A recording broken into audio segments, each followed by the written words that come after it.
S čarobnim rikom odpreva veko noči. Na vekah ni senc, zvezde kot strgane nitke. Votla luna temnega vonja se nabira okrog vratu. Njegova misel se uspne, povzdignjena pobliskne, ne izzveni. Med praprotjo in borovnicami se razpostavi po obzorju, pomolči. Duha privije k sebi, k lačnemu življenju.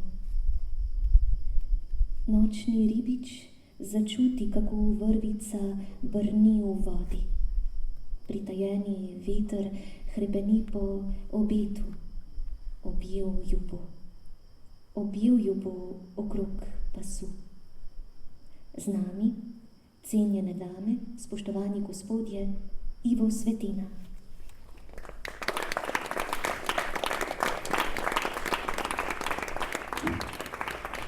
Iskreno dobrodošli. Bom tonskega mojstra na tem mestu prosila, da malo razrahlja zrak in nama pomaga. Se bova namreč kar usedla. Poglejte, zvonovi napovedujejo vaš pesniški preudarek in prav je tako, da ga pozdravijo ne fanfare, naj bodo zvonovi. Ivo, povejte prosim, kaj bi severovzhodnik moral, nepreklicno moral odpihniti v nepovrat? Rajš imam južni veter, ker je s seboj nosi tudi poleg nežnosti in lepote tudi malo melanholije. Melanholija se mi zdi, da je zelo lepo in plemenito čustvo. Kam drevo širi svoje veje? Mar jih širi v bolečino drugih dreves? Še kam? Drevesa so, se mi zdi, tisti živi organizmi, ki so tako rekoč utrli pot človeku. Zdi se mi, zelo rad imam gozd, drevesa. Zdi se mi, da z njimi zmorem vzpostaviti nek poseben odnos. Včasih se čudim tej vztrajni rasti, zlasti, ko gledam recimo oljke, ki stoletja in stoletja vztrajajo, rodijo in pravzaprav pričajo o tem, da seveda je ta življenjski krog, se ga ne da prekiniti. Tkavka, kronistka, potuje po purpurnem morju. Čemu? Da bi odrešila jokajoče pečine, krvaveče skale, pesnika v skorajda žalni obleki. V resnici sem vprašanje zastavila predvsem in zgolj zato, da bi vas pobarala. Mar pesnik, pesnica te čase nosi žalno obleko? Ne, nikakor ne. Kljub temu, da je seveda občasno obup ali dvom na nek način potreben, ker tedaj se umetnik, pesnik, pesnica sprašuje o pomenu svojega dela. Vendarle ni nobene potrebe po žalni obleki. Verzi vendarle nastajajo iz neke posebne radosti, iz ljubezni, ki ni samo ljubezen do posameznega recimo bitja, ampak na nek način ljubezni do sveta, do bivanja, do bivajočih bitij. Ljubezen je seveda tudi neke vrste sočutenje, torej sočutje. Vse tisto, česar pravzaprav danes je z dneva dan manj. Zato mislim, da je seveda pesem vendarle glas srca, ki je radostno. To, da mora biti pesnik nesrečen, da lahko napiše kakšen lep vers, no, recimo, tudi to je možna razlaga. Vendarle jaz mislim, da dejstvo je, da nastaja poezija iz radosti, iz veselja, iz ljubezni iz spoznanja, seveda, da je jezik tisto človekovo orodje, s katerim pravzaprav lahko poimenuje neizrekljivo. Omahljivec, razsodnež, dvomljivec, kateremu med njimi je dano slišati valove morja. Vi jih slišite, to izpovedujejo vaše pesmi spet in spet, mar to pomeni, da niste razsodnež in tudi ne dvomljivec in še manj omahljivec, ali ste vse troje? Razsodnost je neka stvar, ki je pravzaprav, bom rekel, v pesniku ali pesnici na nek način tuja. Razsodni ljudje se ukvarjajo z drugimi, bom rekel, drugimi opravili, ki se jih da izračunati, izmeriti. Skratka, razsodnost je nekaj, kar pravzaprav ne gre po moji sodbi, ne gre skupaj s poezijo. Vendarle je pa takrat, ko pesem tkeš, če uporabim te besede, ker pravzaprav pesnik oziroma pesnica, mi smo tkalci, tisti tkalci, ki se ravnamo po Penelopi, tkemo in tkemo, na eni strani je življenje, na drugi strani je pravzaprav smrt. Ta preudarnost pravzaprav mora biti, če skušamo vendarle nadzorovano ubesediti tisto, kar čutimo. Ne nazadnje, to vedno znova opozorim, ne nazadnje je sonetna forma soneta tista, ki je pravzaprav omogočila, da so se izpovedale najbolj temeljne misli in čutenje, občutenje človeka občutenje, ker je to stroga forma, ki pravzaprav je vendarle pri tem na delu določen premislek in ki nek način nadzoruje čustva. Tedaj tudi pesnici in pesniku pritiče nekaj žlahtne razsodnosti. Svet je tako zelo narobe, ker razsodnost pripisujemo njim, ki preučujejo gospodarske kazalce, moj Bog, gospodarsko rast. Ivo, je pesnik gospodar časa? Ste vi gospodar časa? Kaj to pomeni? Mislim, da nismo gospodari časa. Prešeren se ni motil, ko je govoril o tem, da je čas rabelj hudi. Vendarle, pa s tem, da ustvarjamo, da pišemo, da slikamo, da komponiramo, skratka, da ustvarjamo neko usporedno resničnost. Seveda pa vendarle dokazujemo, da se postavimo po robu času, ki nas skuša, pravzaprav bom rekel, vsak dan nam odreže del našega bitja. Skratka, gospodar časa si lahko samo v neki utvari, da s tem, ko pravzaprav pišeš, če se ostane samo pri poeziji, da v bistvu dokazuješ, da si in da ne nazadnje, dajmo si priznati, da seveda si s tem pustil neko sled. Tako rekoč, da si, pravi Malraux v Kraljevski poti, da si naredil neko rano na zemljevid človeštva oziroma življenja.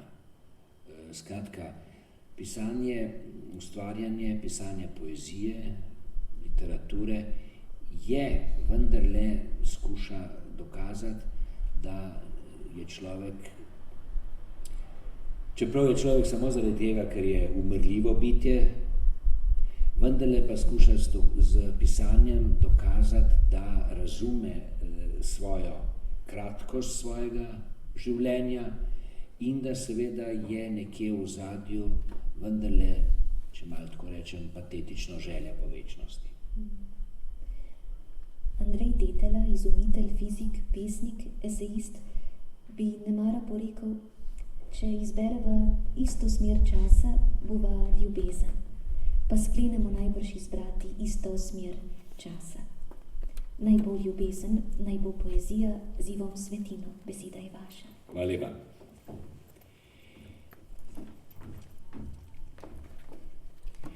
In ker je tak lep, mil, topel večer tu v Brdih, osvetljen z skoraj da dozorelo luno, sem se odločil, da vam bom prebral nekaj pesmi iz zbirke Žuželka na Dekliškem trebuhu. So pesmi, ki so nastale pred leti in seveda so pesmi preprosto, bi rekel, ljubezenske pesmi.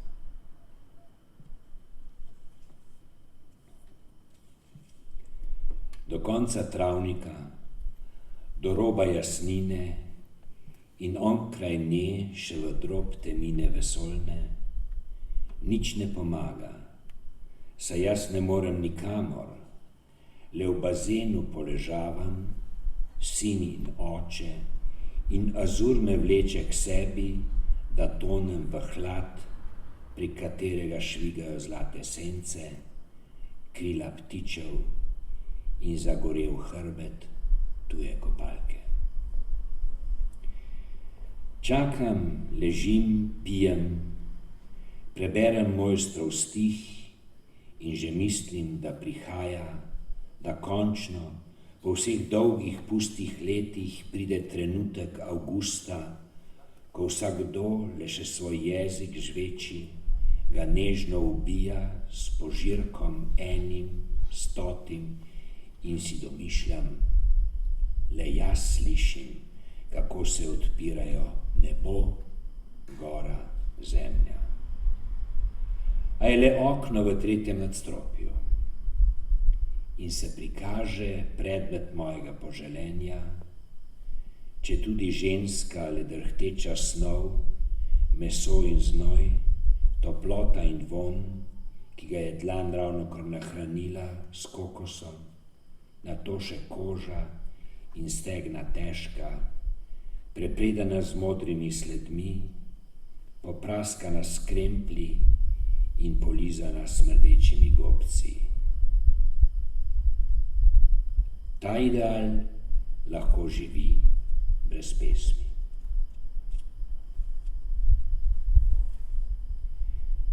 Bere s sončnimi očali, črke utapljajo se v sajasti črnini, za katero oči počivajo, lene, kot da so kravje, a vseeno bi jih poljubil, grobo z jezikom zobmi izpil. Jemljejo dremež, ki samo tu na jugu razgrne svoje opojno ležišče, mehko iz še toplih mrtvih lastovic postlano. Bere, kot da v haremu učila bi se na pamet sur, po trebuhu, ki postaja blazina za utrujeno pesnikovo glavo, porisano s kašmirskimi vzorci, razcvetajočimi se kapljicami, sadeži, čebelami in školjkami. Žival je to noč prespala pri njej, v snu izgubila je kremplje, opila jo je zgnilo sapo, v njej plati prežvečeno meso, s priprtimi očmi išče žrtev, majhno stvarco, hroščka ali mrtinčka.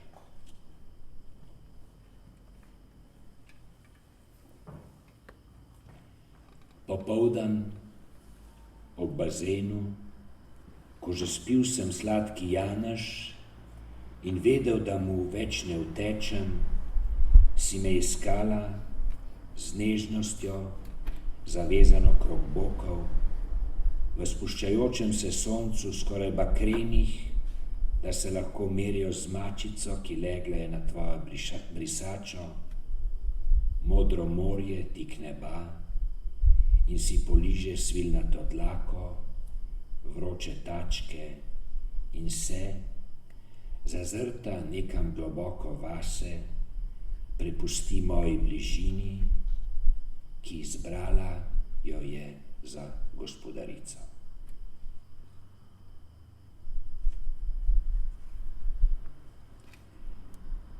Ljubimca, še otroka, oblečena v prosojne dlani, njeno meso prepušča se željam, njegovo zbojeno, ker križe boli, neizprosna sla po strupu, ki skriva ga v zamorski steklenički.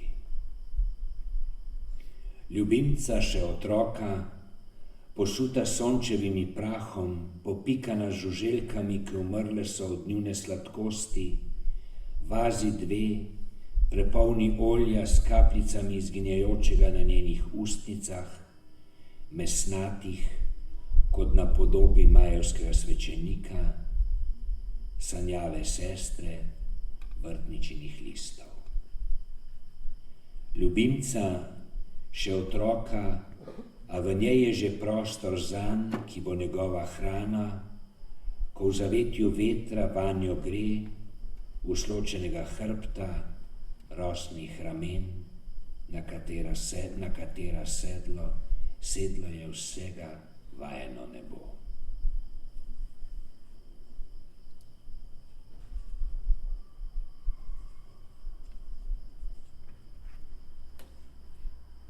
Nocoj bo luna, skrila se v gasli grob, sparila se boš, psica, z mrakom, s peskom, ki z njim napolnili so peščene ure, da šteli so trpljenje v objemu svojih sužnjev. Drsiš po gladini stekla, morje se je razlilo in čas obstal je sredi stoletja, četudi je poletje, ko voda v bazenu je ugledala nebesu, zenit in nadglavišče, vsemu, kar pesniki ovijali so si kroglave kot lovor zmagovalcev. S pepelom si pobarvaš veke, mračna, trebuh napet in bled, žari v objemu besov, da stokaš pod kopiti črede, ki kupil sem jo v Afriki, ker savana je bila njihova ječa.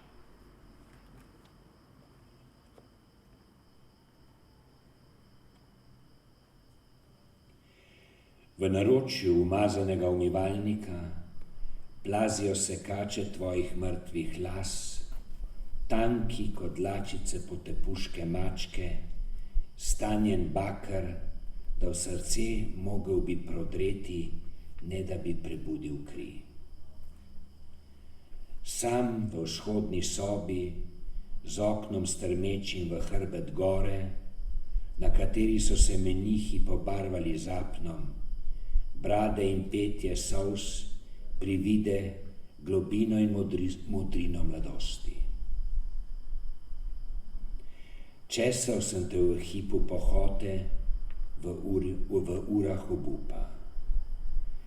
Privezan k tvojemu čelu, lepljivemu od grozdja. Vitka luč, vije se iz tvojega popka, drsim v nezavest, ko si s prstanjem poljubiš mednožje.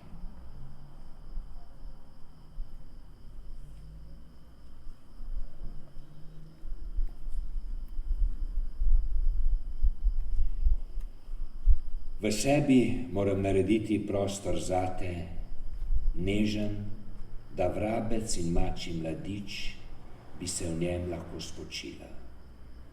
V figovi senci, umazani s krvjo, z rožiči in oroki kopljem v sredico, z veščino, ki se ne more meriti s petrarko, stena že vsa je popisana, grozdje in besede, morje in obzorje, med njima tvoja roka in senca na tvojem trebuhu, škrge mrtve ribe in von, ki moje prste spreminja v vitice, čakajoče jagod.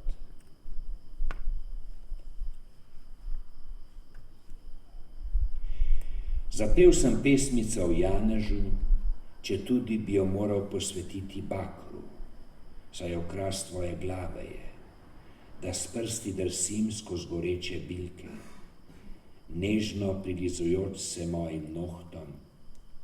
Kakšno skladje! ko z gavnikom zagrizem v mehko kovino, v kateri namenil sem se peti, prebudim žival, ki sedi pred vhodom v tvoje oči. Žareče v barvi starega ščita, blagoslovljenega s krvjo junaka, lepega kot najin deček. Rosa si, k tebi sklanjeno se oblaki, tvoja koža je žejna, porisana z žuželkami, pečati z voska si, medu in sperme. Na mojem srcu odtisnem, da ustnice zardijo. Hvala lepa.